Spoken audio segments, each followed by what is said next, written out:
दोस्तों नमस्कार। सरकारी नौकरी सर्च.com की तरफ से मैं एनके शर्मा आप सभी का स्वागत करता हूं, अभिनंदन करता हूं। दोस्तों आज की इस वीडियो में हम बात करेंगे पिछले सप्ताह के अंदर जो कुछ महत्वपूर्ण घटनाक्रम घटे हैं उनके बारे में।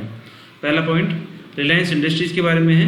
रिलायंस इंडस्ट्रीज़ की अभी हाल ही में एजीएम हुई है, जिसमें उनके चेयरपर्सन श्री मुकेश अंबानी ने भारत में 5G सेवा शुरू करने का ऐलान किया है। साथ ही गूगल वर्चुअल ग्लास को लॉन्च करने का ऐलान किया है और Jio Google virtual class virtual reality के लिए। साथ ही गूगल जो कंपनी है वो रिलायंस इंडस्ट्रीज़ के अंदर 33,737 करोड़ के अंदर 7.7% स्टैक जियो प्लेटफॉर्म पे खरीदेगी। इसके बाद में आपने जैसे पहले सुना होगा जियो फेसबुक डील हुई थी, जिसके अंदर 10% स्टेक के लिए फेसबुक ने 43,574 करोड़ रुपये का इन्वेस्टमेंट किया था जियो प्लेटफॉर्म में। उसके बाद में वर्ल्ड वाइड रिलायंस के पास में कंपनियों ने, विश्व की बड़ी इन्वेस्टमेंट कंपनियों ने रिलायंस प्लेटफॉर्म पे अपना इन्वेस्टमेंट किया है और ये इन्वेस्टमेंट तकरीबन 1 से 1.25 लाख करोड़ के आसपास है, जिसके द्वारा रिलायंस एक कर्ज मुक्त कंपनी बन चुकी है। रिलायंस का दूसरा मुकाम, रिलायंस भारत की पहली एकमात्र कंपनी है जिसने 10 लाख करोड़ की मार्केट कैप को क्रॉस किया है। साथ ही इसके साथ ही मुकेश अंबानी विश्व के 7वें नंबर के अरबपति बन चुके हैं। Second point, United nation economic and social council. दोस्तों हाल ही में United nation economic and social council सामाजिक आर्थिक परिषद की 75वीं वर्षगांठ के ऊपर प्रधानमंत्री मोदी ने इसका संबोधन किया है, जिसमें प्रधानमंत्री मोदी का जो भाषण का जो फोकस था वो कोरोना फाइट पे रहा है। सामाजिक आर्थिक परिषद की स्थापना 1945 में हुई थी। यूएन का एक महत्वपूर्ण संगठन है और इसका हेडक्वार्टर न्यूयॉर्क में है। मोना जूल इसकी इस टाइम पे चेयरपर्सन है और इसके अंदर 54 मेंबर हैं। तीसरा पॉइंट भारत बायोटेक के लिए है। भारत बायोटेक हैदराबाद की कंपनी है जो आईसीएमआर के साथ मिलके कोविड का जो टीका का परीक्षण कर रही है। इसके बारे में आपने पहले भी चर्चा सुनी होगी। अभी इसकी नई अपडेट ये है कि भारत बायोटेक के जो इस टीके को एम्स रोहतक के अंदर इसका ह्यूमन ट्रायल शुरू किया गया है और ये संयुक्त रूप से भारत बायोटेक और आईसीएमआर के द्वारा टीका विकसित किया जा रहा है। तीसरा पॉइंट रोशनी नादर और अशोक लवासा के लिए है। रोशनी नादर शिव नादर की बेटी हैं। शिव नादर जो HCL भारत की एक बड़ी IT कंपनी HCL के फाउंडर हैं, जिन्होंने अपने पद से इस्तीफा दिया है। उसके बाद शिव नादर उनकी बेटी ने ये चेयरपर्सन के रूप में अपॉइंट हुई है। ये भारत की सबसे धनी महिला है। HCL कंपनी का विश्वव्यापी कारोबार है, जिसकी मार्केट कैप तकरीबन 8.9 अरब डॉलर की कंपनी है। अशोक लवासा IAS हैं, फॉर्मर इलेक्शन कमिश्नर हैं, रह चुके हैं और राजस्थान के हैं। 2018 में ये इलेक्शन कमीशन के लिए नियुक्त हुए थे। अभी इनको हाल ही में ADB का वाइस प्रेसिडेंट नियुक्त किया गया है।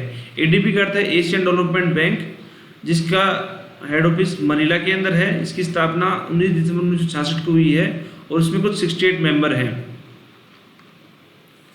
11 जुलाई को विश्व जनसंख्या दिवस मनाया गया। विश्व जनसंख्या दिवस 11 जुलाई को इसलिए मनाया जाता है कि 11 जुलाई 1987 को जनसंख्या विश्व की 5 बिलियन को क्रॉस हुई थी। उसके बाद में ये विषय सभी लोगों की चर्चा में आया और उसके बाद में 1989 पे UNDP ने इस विषय को ध्यान में रखते हुए 11 जुलाई को विश्व जनसंख्या दिवस मनाने का निर्णय लिया। ये एक अवेयरनेस प्रोग्राम के तहत शुरू किया गया है। भारत में भी वर्तमान में 138 करोड़ की जनसंख्या के आसपास जनसंख्या है और विश्व में 776.7 करोड़ की जनसंख्या है। 17 जुलाई को विश्व इमोजी डे मनाया जाता है। एक अनऑफिशियल डे है। आप जानते हैं कि मोबाइल के अंदर हम लोग भावनाओं को व्यक्त करने के लिए इमोजी का प्रयोग कर रहे हैं, जहाँ आप फोटो भी देख पा रहे हैं यहाँ पे। तो इसके लिए एक 17 जुलाई को वर्ल्ड इमोजी डे मनाया जाता है। 17 जुलाई को ही world day for international justice भी मनाया जाता है, जिसकी शुरुआत 1 जून 2010 को हुई।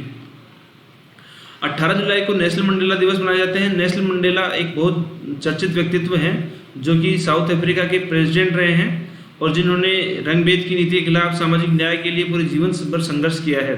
इनका जन्म 18 जुलाई 1918 को हुआ और इनकी जो मृत्यु है वो 5 दिसंबर 2018 को हुई और ये साउथ अफ्रीका के प्रेसिडेंट रहे हैं और इनको गांधी के समान ही विश्व में दर्जा दिया जाता है। सूरीनाम लैटिन अमेरिका का एक देश है, छोटा सा देश, जहाँ का प्रेसिडेंट अभी हाल में चांद संतोखी जो भारतीय मूल के हैं उनको प्रेसिडेंट अपॉइंट किया गया है। ये एक लैटिन अमेरिकी देश है जहाँ की 27% आबादी भारतीय मूल की है। 1975 में इस देश का गठन हुआ था, जिससे पहले ये उपनिवेश नीदरलैंड का उपनिवेश रहा है। कुछ इंपॉर्टेंट पॉइंट, यूएन ने हाल ही में पाकिस्तानी आतंकवादी मुफ्ती नूर वली मोहम्मद को ब्लैकलिस्ट किया है। गूगल के जो सीईओ है सुंदर पिचोई, उन्होंने ये अनाउंसमेंट किया है कि वो भारत के अंदर $100 करोड़ तकरीबन 75,000 करोड़ रुपये का इन्वेस्ट करेंगे, जिसका इन्वेस्टमेंट करने के लिए उन्होंने Google for India digital fund का निर्माण किया है। साथ ही अब अगला point, FIFA world cup. FIFA world की 2022 की मेजबानी अभी कतर को दी गई है। कतर खाड़ी देशों में से एक आता है जिसको फीफा वर्ल्ड कप के लिए 2022 के लिए मेजबानी दी गई है। एयर बबल, पिछले दिनों आपने अखबार में ये शब्द सुना होगा, एयर बबल। हरदेव सिंह पुरी जो हमारे विमानन मंत्री हैं, उन्होंने ये अनाउंसमेंट किया है कि उन्होंने एयर बबल के तहत फ्रांस और अमेरिका के साथ में एक MOU साइन किया है, और ऐसे ही MOU की बातचीत जर्मनी और अन्य देशों के साथ भी चल रही है। एयर बबल के तहत दो देशों के बीच हवाई सेवा के लिए खास तौर पर बनाया गया एक एयर कॉरिडोर होता है, जिसमें दोनों देश के बीच समझौते के तहत हवाई यात्रा की मंजूरी दी जाती है। कोविड-19 के चलते लगे प्रतिबंधों को बीच जरूरी शर्तों को ध्यान रखते हुए दो देश आपस में एयर बबल शुरू कर सकते हैं। तुषार मेहता भारत के सॉलिसिटर जनरल हैं, जिनका रीअपॉइंटमेंट किया गया है। आर्टिकल 76 के तहत, हमारे कॉन्स्टिट्यूशन का जो आर्टिकल 76 है उसके तहत इनका अपॉइंटमेंट होता है, और ये भारत के प्रथम विधि अधिकारी होते हैं। प्रधानमंत्री को कानूनी सहायता देने के लिए सॉलिसिटर को अपॉइंट किया जाता है। सॉलिसिटर जनरल की खास बात क्या है कि ये बिना सदस्य होते हुए भी संसद की कार्रवाई में भाग ले सकते हैं, दोनों सदनों में बैठ सकते हैं, हालांकि ये मत नहीं दे सकते। और जैसे प्रधानमंत्री को सहायता करने के लिए सॉलिसिटर जनरल होता है, वहीं राजस्व सेवा के लिए महाधिवक्ता होता है, जो राज्य सरकार में मुख्यमंत्री की सहायता के लिए होता है, जिसका अपॉइंटमेंट आर्टिकल 165 के तहत किया जाता है। आखिरी पॉइंट, भारत ने अमेरिका के साथ में एक तेल के लिए एक MOU साइन किया है। उसके तहत भारत अमेरिका से तेल खरीदेगा और उसका स्टोरेज भी अमेरिका में ही करेगा। अमेरिका में तेल स्टोरेज करने के लिए काफ़ी एडवांस फैसिलिटी अवेलेबल हैं, इसलिए भारत ने अमेरिका के साथ में ये एक MOU साइन किया है, जो भारत को ये सहूलियत प्रदान करेगा कि वहाँ तेल खरीद के रणनीतिक रूप से ये बहुत बड़ा डिसीजन है, जो कि हमारे तेल की जो क्षमता है उसको ऑटोमेटिकली इंक्रीज कर देगा। दोस्तों, ये थी कुछ इम्पोर्टेंट अपडेट्स, और आप ऐसे अपडेट्स जानने के लिए हमारा जो चैनल है उसको सब्सक्राइब करें, शेयर करें, और इससे संदर्भ में आपको और भी कोई इन्फॉर्मेशन जानने की आवश्यकता है तो आप हमारे कमेंट बॉक्स के अंदर हमें कमेंट छोड़ सकते हैं। इस PDF का जो लिंक है वो आप हमारी वेबसाइट से डाउनलोड कर सकते हैं। ये वेबसाइट हम लोग कमेंट सेक्शन हमारे डिस्क्रिप्शन लिंक में देंगे आपको, जहाँ से आप इस PDF को डाउनलोड कर सकते हैं। आप सभी को बहुत बहुत धन्यवाद। Thank you very much.